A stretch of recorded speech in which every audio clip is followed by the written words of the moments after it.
So what is Unschool? If you talk about, if you go by the definition, right? Unschool means not schooled or taught or trained. Rather, you allow one to explore and learn whatever one finds interesting. And that's what we want to do. And if you think about it, it's a very basic concept, right? Like there are things like, hey, we can always learn what we want to, but the idea is that we don't often get a chance to. And if you think about it, what is leading to that direction, uh, we'll get to know the reasons as to why does that happen. Why are we so much schooled, and why unschool is a concept that we should go forward and the community is based on. So the motivation is that once you realize that you are presently in a structure, so I think most of us are in schools or we are professionals. In either of the cases, we are in a structure, right? We are in a hierarchy. So in a school, when you're a student, when I was a student doing my BTech, it's always like pointers are there. You need to be 9-pointer, 10-pointer. All the BTech people know about it, how much stress there is, or if you fail, then what happens, right? So all that thing. And there would be books, and there would be like syllabus and notes going around that you just read this thing and you give the exam and you'll pass. And I know that I've given a lot of exams just on the basis of notes. There were subjects, certain subjects which I didn't like much, and I just went through the notes. I know what to answer to what the question, and I passed the exam with like flying grades, 9 out of 10. And I know that I know nothing about that subject because I've not actually, got the time to go in depth. Or maybe I had like 6 courses in a while, and 2 of them took a lot of things. A lot of time, so I just went through the notes of the other ones, and I didn't get a chance to learn them in the depth. And that is the problem with the educational system. A lot of times we are just constrained to the books, and even if you go to the books, it's like more or less do this exercise, you'll get 5 points, do that, you'll get 6 points. From previous exam papers, you do these things and you will pass the exam. So that kind of notion is very popular, and I think most of us would have known or experienced it. So if you're a student, you're mostly driven by that you want to excel in exams because that is your achievement, that is the first rank that you've got. And as an employee, if you are like in a corporation, when you work, just look around us, right? People are doing things because they want to get promoted, or they want to be managers next, or they want to lead things. Now, I'm not saying that there are things wrong about it. I mean, it's good to climb up the hierarchy, but the thing which is wrong is that is it all that you can do about your own learning or knowledge, right? That you just learn what others let you to learn. So it's like a lot of control that we give to external factors in the way we learn or explore things. So the idea is that just take the reward out of it. So despite promotion or despite your first rank or whatever CPI you are aiming for, is there anything more that you can do with the capabilities that you have? Right? So that is where this program fits in, because the structure that we just talked about, it costs us, right? If you think about it, it'll cost you the curiosity. It happened in BTech with me that I was done like first time I nailed it because I was fresh into the college and I was like, yeah, I'll just excel. And I was pretty much a student, right? I was an academic person, like a first ranker, second ranker throughout it. So I know what I'm talking about, and I felt it. So when I was in BTech, I nailed the first semester, and then I realized, is it all that I have to do? Because it's fine. And I mean, acing an exam is not that difficult. You just need to go through books and study and put in some hours and you'll get there. But it actually hampered my curiosity. So if it's like, if the course is on C and if something on JavaScript comes up, or I see some plugin which is functioning in a way that I don't know, I was not even curious. I'm like, yeah, fine. Like, why to learn that? What will happen if you learn that, right? And I think it costed a lot on the curiosity. And it actually happens, like whenever you try to explore more, it happens in offices also. If you go to a different path and try to question more of a thing. Hello? Yeah, you're back. All right. I think it got lost. So, Yeah, we lost you. yeah, so where was I? I don't know if it is a microphone problem. You were talking about the BTech and the problems you had during BTech. Yeah, right. Just give me a minute. I'll set this right. Hello. Yeah. Okay, cool. So I was talking about, let me walk through this. I think Zoom also has a limit of 45 minutes, so we have to wrap it up. Yeah, so getting back, the curiosity thing, right? So I was talking about being curious and how I was practically not at all curious in my second semester. And I realized that I just have to let it go. I mean, yeah, grades are cool. I've already had like 9 or 10. I think it was 9.8 or something. It was a big deal back then. So the thing is that if I have that much CPI, even if I don't do much in my semester, it will be okay. So I explored other things. I explored open source projects. I took up internships very early in my college because I knew that actual learning lies there. The more you do, the more you learn. So that curiosity, getting it back was a task for me, right? And then there is growth in opportunities as well, because everyone can do amazing things, but once you are in a structure, you just end up doing how much the structure is expecting you to do. So the idea is that there's nothing fancy about people who create amazing stuff or people who have created amazing libraries. It's just that they were driven by passion and they ended up doing that. And they had the motivation internally, so they were curious. And secondly, they had the time to do that, right? Because otherwise our time is at stake. Everyone just wants some hours of your life, and it ends up like you end up with nothing to do your own thing that you like about. And it often, like, it's years you have not done the thing that you wanted to do back then. So the idea is that through this program, you'll get that time that you want to do the things that you have always wanted to, and explore your own potential. How much can you learn? What all can you do? Right. So this is the intention, and allow yourself to be curious if you're not yet, or if you are still, you feel that it's fine, you're not even interested about things that are happening until it's directly profiting you in a financial way or something. I think it's time that we bring back the curiosity and exercise it. So I read a quote once that curiosity is not just a thing that you're born with. I mean, everyone is born with it, but it's kind of a skill that you practice. It's like taking bath every day, or reading motivational things, because you need to bring it back. So the more you exercise it, the more you get better at it. So that is one thing. So these are the two main things on which we want the program to be based on. Again, a voice check. Am I audible? Yeah. Yeah, yeah, yeah. Okay. Yep. Cool. Cool. So without taking much time, let's walk through the three basic things. So I've not added like a lot of things in the program. Let's start with very basics. The first one is that we'll try to exercise curiosity, so look around it. Like, most of us are tech in technology, and everything around us we don't know. I'm not saying go haywire and just be Sorry. interested into everything, but Hello. hello. Yeah, hi. Sorry. Are you sharing something? Because I don't think so I can see. Oh, is it? Is it with the other people as well? Yes, we can see your video, but not the slide Yeah. now. Uh-oh, that is my bad. 1 second. Let me share the screen again. Okay, so is it visible now? Yes. Okay, so this was the first slide, this was the second slide. Okay, I don't know where you missed it, but we are here right now. Unschool, what we are doing, trying to do in Unschool. So the first thing is that exercising your curiosity. We'll have ways to do that. One is that from each one of us, it will come that if you're curious about anything or you just want to learn, just try to put it out and have a discussion around it. Let's make time for ourselves to learn and grow together.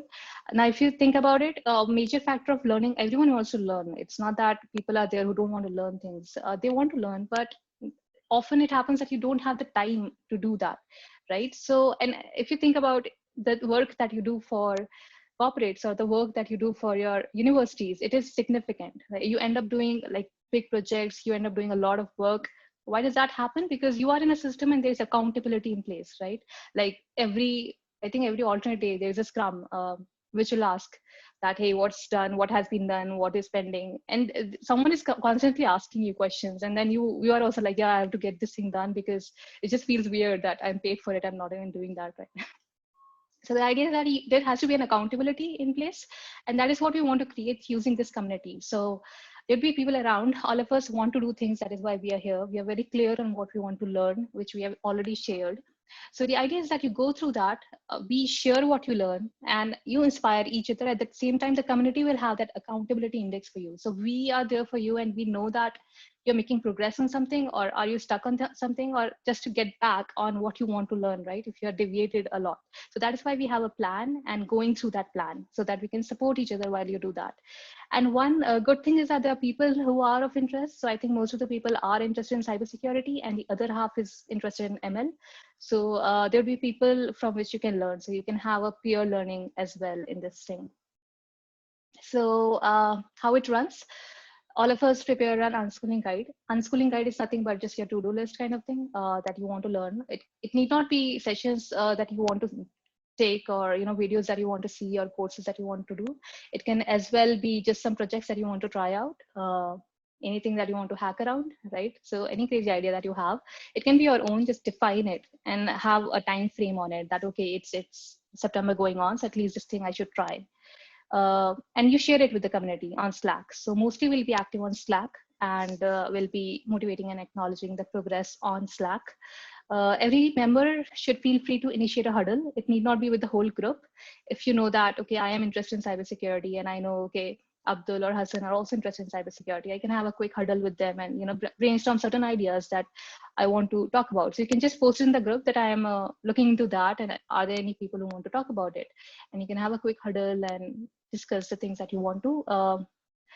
Then we will be having scheduled periodic learning sessions, which is essentially the cohort thing. So it happens every alternate weekend, where we will be having a scheduled session on someone sharing something. It can be one of the community members, or it can be the invited people.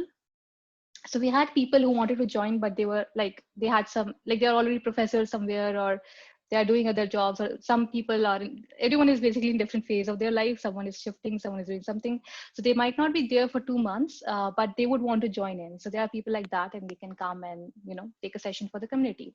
So that is scheduled session. It can be hands-on, it can be anything that you want to make it, basically, because you'll be taking it.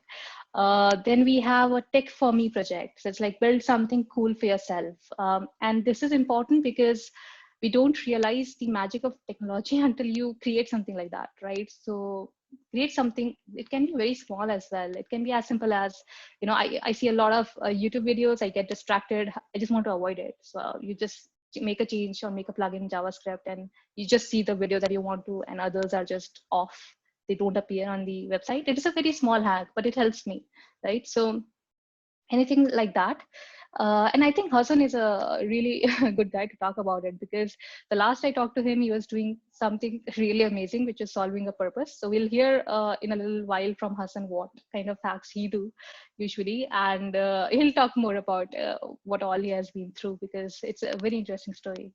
And Digitised, which is a platform, it will feature all the best projects that we are doing, or all the work that we are doing, because we need to spread the concept across all the people. So within the time frame, we have like 10 of us, but we don't want to limit it to this thing, right? So we need to be active online as well. So, and this is very important, this is your place, because there's no motive involved. I mean, all of us, we are here for a common reason, and we want that everyone makes the best of the community. So just imagine if you have such a community with you, what all can you do from it, right? So take the best from it. You'll be able to do that by engaging with the community, right? Like if you're part of it, show up, do things, share your ideas, learn from the fellow members. We have people with diverse pools, like diverse knowledge. They are into different things, and each one of us has a lot of experience to share, right? So it's up to you how much you can gain from that. Shape it. The program structure that we shared, it is fine, it's one thing, but we can always change it, and we can always shape it to make something which will be more fun for all of us. Similarly, partner of hack, like partner in your hacking projects, or in your any projects that you want to do. If you want to have an open source code base, I think this is again a brilliant opportunity for that, because all of us are devs, and we can actually, if you think about it, we can come together to create something really brilliant, right? So if you have any such ideas, we can try that as well. And the last thing is that pull in more crazy people, because we need that. The community will be here to grow. And I think when I started it, it was more of a timeline basis that, by this time you do this, by this time you do this. And then there was limited socializing of it as well. So I would be reopening the applications, and we'll just keep it year long, so people can join in, new members can come in, and older people can stay after 2 months as well. So that is the idea. So if you know other people who are interested, share the concept so that we can bring more value into the community. Major thing to talk about where we'll be talking is Slack. Okay. I set up some Slack channel. Abhinav helped in that as well. So we set up some basic things which are like must, like Jiffies, taking polls, Zoom call support. And then we have certain channels, most of you have joined. So we have like #curious channel where you can just share about something that you're curious of. Unschooling session where you share the progress as you go.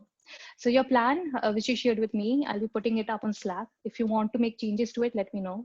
We'll put it on the Slack so that everyone knows what you are basically aligned to. And then whatever inspires you, you can put it in another channel and playlist, because music is kind of a great way to connect. So that was all me talking about the concept. Do we have any questions here? Or am I audible?